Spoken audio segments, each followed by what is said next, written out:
Hey guys, what's up? This is Salvadad coming to you with another video. This video, I made something like it before, and it got a lot of negative comments and dislikes and that. And I do agree with them. I kind of made it bad, and it was called How to Be Pro, and I'm not a pro. I just know a lot about the game, and I know a lot of pros. So I feel like I'm intermediate, so I decided to change the name and start a new segment for 2013. This one is how to get better at the game. If you go way back, I was actually looking at my old videos, and it was pretty fun to watch. It's always fun to see how you were like 2 years ago, and we have really improved a lot, like skill level. Little Salvadad's going to nationals again this year. Went last year, got top 32.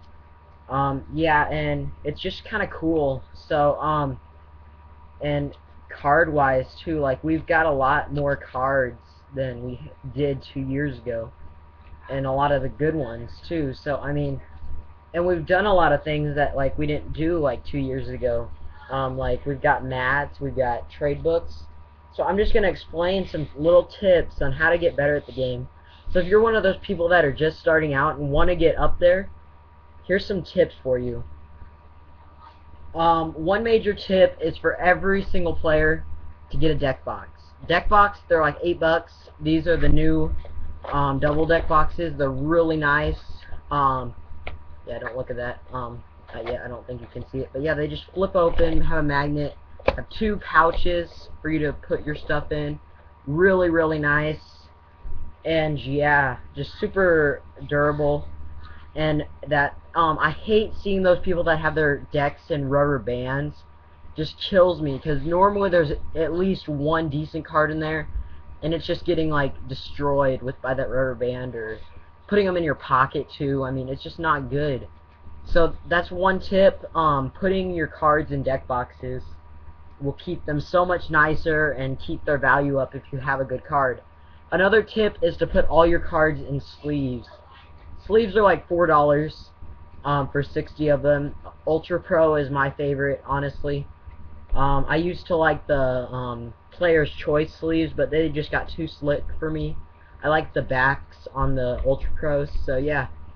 I mean, you can get them in a lot of colors too. I mean, like I said, they're $4, and to keep your cards nice, and when you're shuffling like that, it's so much easier to shuffle. Like, if you don't have sleeves on them, it just hurts the cards. I mean, I hate seeing people like that's like throwing money away, or like burning money. It's like, oh my gosh, spend $4 and get a pair of sleeves. Like, that's a tournament entry. I don't know. That's just another great tip. And another tip is for people to get trade binders. This is a great investment in the long run. Yeah, we have 2 trade binders, one for me and one for little Salvadad. The Pro binders are my favorite because they're cheaper. They have tons of pages. I like these binders over the normal ones because the cards won't fall out. But I mean, if you're on a price budget, I mean, it works. Just don't flip it upside down. That's what we had when we first started. I mean, but these ones are just so nice because they have tons of pages in them. They have the side card thing, which I really like, because you can put the cards in the side. I mean, they're just super nice, and like, this is just, Ultra Pro is just a great company, so shout out to them. But I mean, just putting your cards in binders is really a key thing. Instead of just having them like in your hand or in a tin or something, it keeps them so much more nicer. Another tip, if you do have a binder, is put your cards in sleeves in the binder. I mean, it just makes them look better. Like if you choose red, like red on black or pink on black, it just looks so nice. Like, it adds that extra effect to the cards. Like, when people are looking through binders, like, they look for things that stand out. Like, let's say on this page, this is the old Solemn that, like, the Solemn is pink, so it kind of stands out from the rest of the cards. I don't know, it's just something I do. I mean, I feel like people notice it more if it's in a colored sleeve. not like black the background. Just a tip from me, I don't know. Yeah, so I mean, it's just really nice to have a binder. Yeah, another thing that you guys should invest in if you're gonna want to get good at this game is a backpack or a sack to carry your stuff in. I mean, it's not good just to set your stuff down on a table because people will steal it. We've had so many incidents of people stealing our cards, but it happens. It's part of the game. Some people are just not good enough to, or don't have money to buy stuff, or think it's easy stealing that. Like, we've seen people actually get arrested for stealing stuff, so, I mean, never steal, but, I mean, it happens, so you gotta be really careful. Just be cautious of your cards and that, because, I mean, especially if you do have a money card, be careful, like, because people will steal it. And then another thing, we like to say is invest in mats. Like, this is a lot of investing, guys. You don't have to do all this, but I mean, these are just little things that will help you improve in this game, like, because all this stuff is just trying to help you with your cards and that, and make sure they're protected. So invest in mats. Mats are really nice because if there is stuff on the table, the mat's bottom will catch it, not your cards. I mean, I've used this mat forever, and it's still doing great. My little brother got it for me at Nationals, but I mean, it's just super nice. I don't know. I really like it. So yeah, that's some little tips here, and then I mean, it's just nice. Okay, so now let's go on to the like real tips. Normally you should, for decks in particular, you'd stay around to 40 to 43 cards. It kind of just depends on what you're running. For a starter person, I really do, I mean, people hate this, but I really do recommend looking up deck profiles online.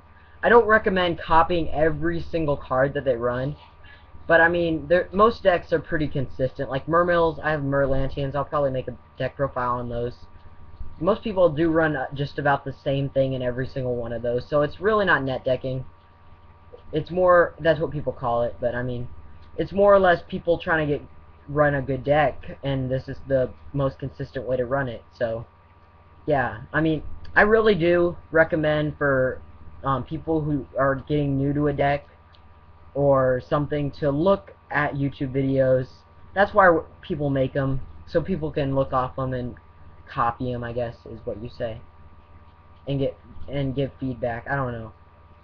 I honestly think it's not a bad thing. Some people really are strict about it, but like, I mean, I don't know. I feel like net decking is kind of a good way for new players to learn how to play decks right. And like, I know when I started a new deck, like when I started windups, for example, I didn't know anything about the deck, like what to run, because it was my deck before that was what was I running before that? Oh, Geargias. So I didn't even know, like, that's a whole different format, like a whole different deck. So you need to like look at what people run, look how to play the deck. I mean, that's why people have these videos. It's just really good. So yeah.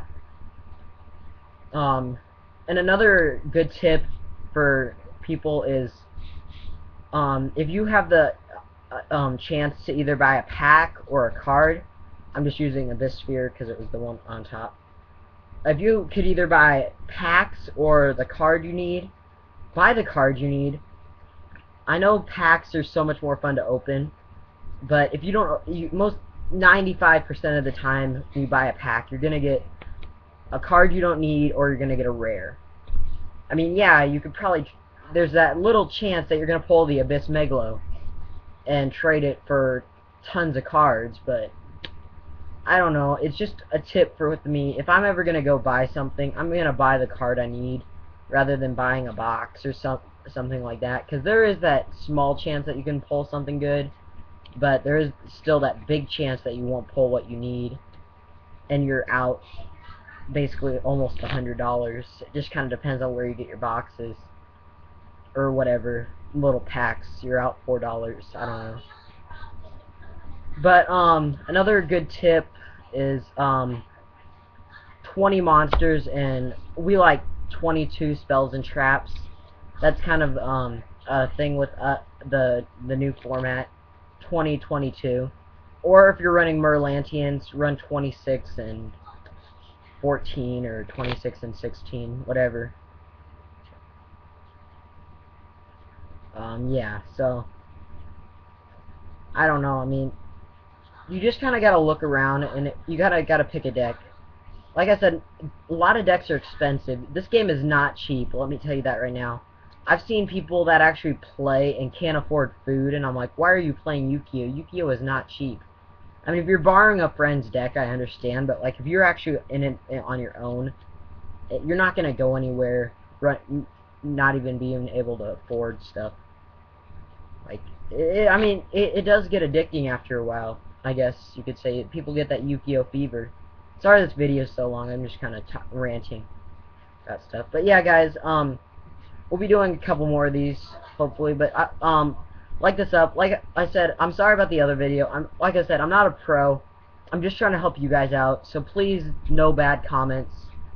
My goal is to make you guys better players, and because I've been taught by a lot of pros and how to be a better players, and yeah, so you guys should watch this and give me feedback on what you want to see and etc. So hope you guys enjoy this video. Peace out, YouTube. Happy New Year.